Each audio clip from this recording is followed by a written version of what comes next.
자, 2016년도 한전 대비 모의고사 강의를 시작하겠습니다. 먼저 모의고사 문제를 풀기 전에 한전 채용에 대해서 조금 간단하게 알아볼게요. 요것은 이제 2016년 2차의 그 채용 내용인데요. 전형 절차를 보시게 되면 뭐 1, 2, 3, 4차 뭐 최종이 있다라는 것들은 이제 아실 거고, 자, 요거 배점 부분을 좀 보려고 해요. 여기 보시게 되면은 1차 서류 전형에서는 외국어 성적, 그 다음에 뭐 사무 기술 각각의 어떤 가산점, 여기 있죠? 그래서 이제 선발 배수는 이렇게 하겠다. 뭐 사무 같은 경우는 워낙 뽑는 인원도 적고 지원자는 많고, 그 다음에 어떤 성적 요건, 그 자격 요건 충족시키는 것이 많기 때문에 좀 많고요. 아무래도 이제 이공계 쪽에서는 조금 적겠죠? 특이한 사항이 이제 직무능력 기반 자기소개서를 가지고 적부를 판단하겠다라고 되어 있는데, 여기에 이제 어떠한 그 평가에 대해서 약간 이제 주관성이라기보다는 이제 그 기관의 어떤 판단이 조금 들어갈 수 있다. 뭐 요 정도 보시면 될 것 같아요. 두 번째 보시게 되면 이제 직무능력 검사가 있죠. 그래서 이 점수가 100점으로 일단은 3배수를 뽑겠다. 사무직 같은 경우는 간단하게 말하면 상위 3% 안에 들어야 된다는 뜻이고, 송배전도 상위 20%에는 들어야 된다는 뜻이겠죠.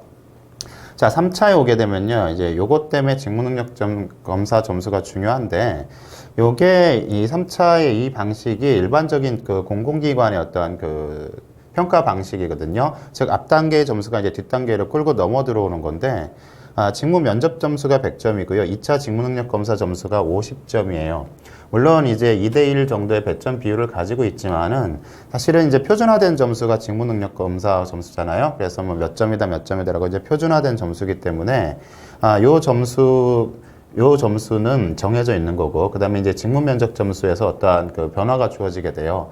하지만 이 직무 면접이라는 부분이 사실은 이제 크게 뭐 이렇게 많이 좌우한다라기보다는 공공기관의 어떤 특성에 의거해서요. 요것도 이제 어느 정도 이제 평가의 뭐 중간화 경향 뭐 이런 것들이 나타날 겁니다. 그래서 뭐 특별히 뭐 잘하거나 특별히 문제가 없는 한 어느 정도 이제 비슷비슷한 점수를 맞게 된다고 봤었을 때, 상대적으로 이제 2차 직무능력 검사 점수가 여러분의 당락에 좌우하는 영향이 여전히 클 것이다라는 부분을 말씀드리고 싶어요.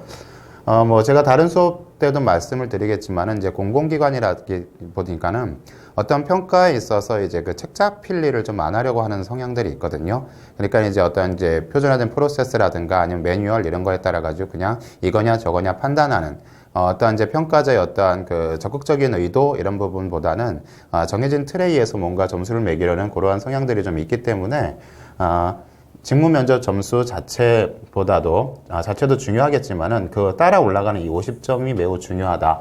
그렇기 때문에 여러분들이, 이것을 단순히 이제 어떠냐, 통과 의뢰. 내가 뭐 저 안에, 뭐 예를 들어서 이공계 같은 경우는 뭐 상위 20% 안에 들면 되겠지. 라고 하는 그런 것보다는 점수를 더, 많이 맞을수록, 더 높은 점수를 맞을수록, 3차 직무 면접에 통과하는 데도 더 많은 도움을 줄 것이다. 이런 말씀을 드리고 싶어요. 그래서, 단순히 이것을 어떤 이제 통과 의뢰라기보다는 조금 더 많은 점수를 맞도록 최선을 다하자, 그런 측면에서 직무능력 검사를 조금 준비하셔야 되지 않겠나 이렇게 이야기합니다.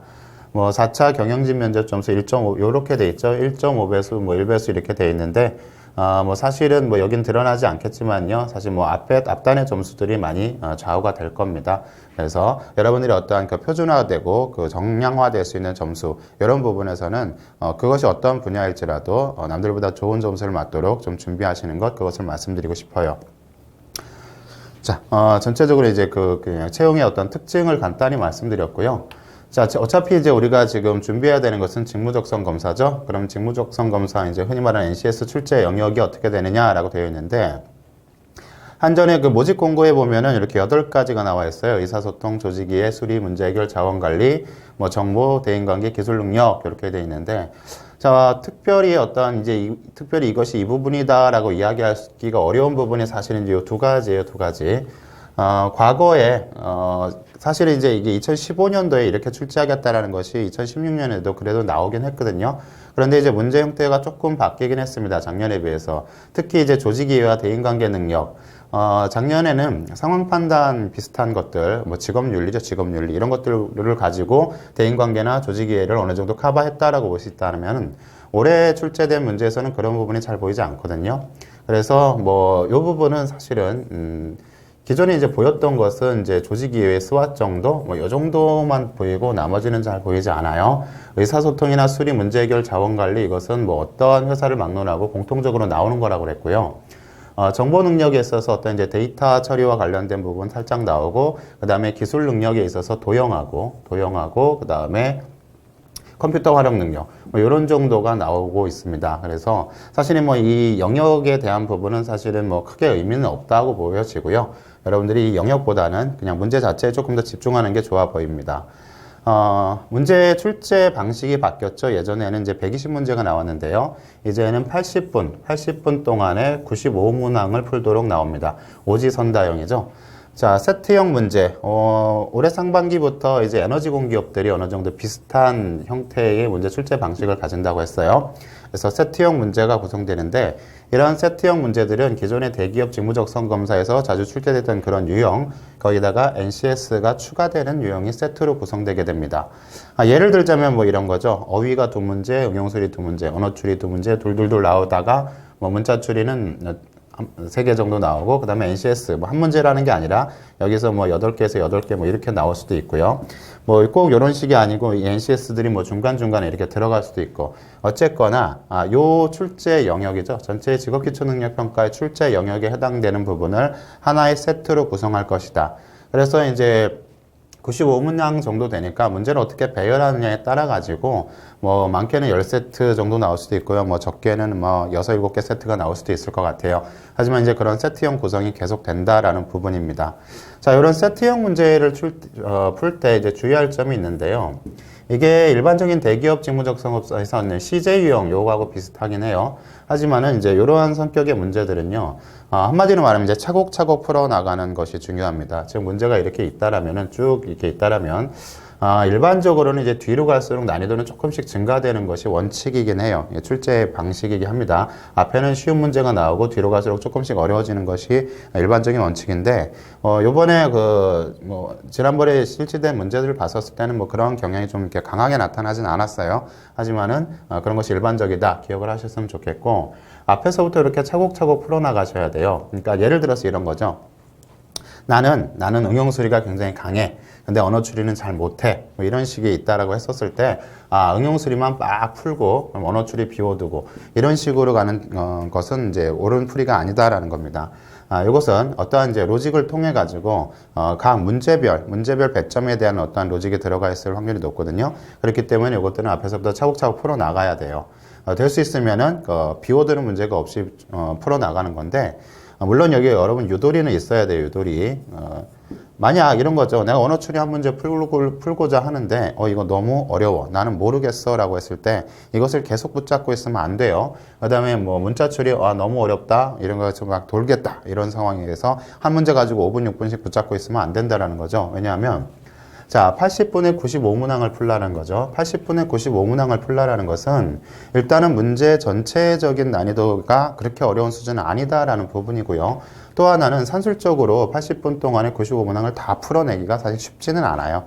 문제가 난이도가 그렇게 높지 않다라고는 하지만은 문제 분량, 즉 우리가 처리해야 되는 정보의 양은 조금 더 많을 수가 있거든요. 그렇기 때문에 이것들은 이제 산술적으로 이것을 다 풀어낸다라는 부분은 쉽지 않기 때문에 어쨌거나 최대한 뒤로 많이 간다라고 하는 거고요. 그렇다라는 것은 한 문제에 소요하는 시간을 최소화시켜야 되는 거죠.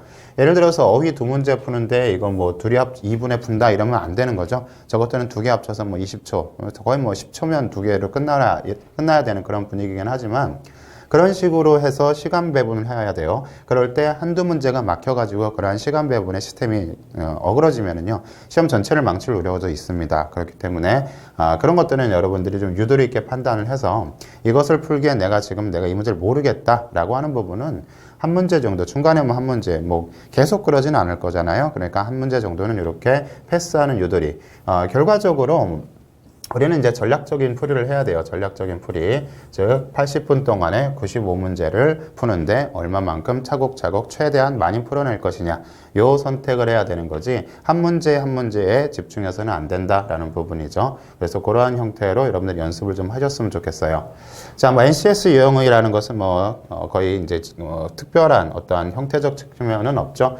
직무와 관련된 상황을 접합해서 물어본다라는 거고, 대기업 직무적성 검사 문제 유형이다라고 하는 것은 여러분들이 늘 보셨던 뭐 단어 유추, 독해, 응용수리, 자료 해석, 언어 추리, 전개도 뭐 이런 것들은 특별한 변화 없이 그대로 출제가 되고 있어요. 그래서 이런 것들이 이제 서로 혼재돼서 나오고 있습니다. 중간중간에 이제 NCS가 들어가다 보니까는 여러분들이 어디가 NCS고 어디가 일반 독해냐, 어디가 NCS 문제고 어떤 것이 일반 응용수리 문제냐 막 혼동이 되는 경우가 있어요. 왜냐하면 최근에는 특히 뭐 이러한 응용수리나 자료 해석 이런 쪽에서 단순한 문제 물음보다는 자료 해석이나 응용수리를 이렇게 서로 접합하는 문제, 아니면 응용수리 자체에서도 조금 더 상황을 복잡하게 해주는 문제, 이런 것들이 대기업 직무적성 검사에도 나타나고 있거든요. 그래서 이런 것들이 혼재되다 보니까는 이제 여러분들이 좀 혼동이 되는데, 전체적으로 그냥 본다라면 이 정도 보시면 될 것 같아요. 기존의 인적성, 즉 기존의 대기업 직무적성 검사 문제 유형이 전체 한 60,